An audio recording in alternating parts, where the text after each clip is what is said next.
Hey, have you ever heard about the amazing health benefits of drinking Tulsi leaves water on an empty stomach? Well, let me tell you, it's a game changer. First off, Tulsi leaves, also known as holy basil, are packed with antioxidants that help boost your immune system. Say goodbye to those pesky colds and flus. Secondly, Tulsi leaves water is great for detoxifying your body. It helps flush out toxins and promotes healthy digestion.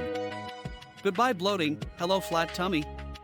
Did you know that Tulsi leaves water can also reduce stress and anxiety? It has adaptogenic properties that help calm your mind and improve your overall well-being.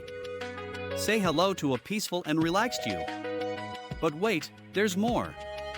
Tulsi leaves water is also known to regulate blood sugar levels, making it a great drink for diabetics.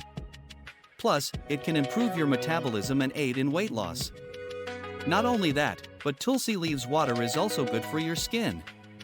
It helps purify your blood, giving you a natural glow and preventing acne breakouts. Who doesn't want clear and radiant skin? Last but not least, Tulsi leaves water is a natural remedy for respiratory problems. It can help alleviate coughs, colds, and even asthma symptoms. Breathe easy with Tulsi. So, if you want to experience all these incredible health benefits, start your day by drinking Tulsi leaves water on an empty stomach. Your body will thank you.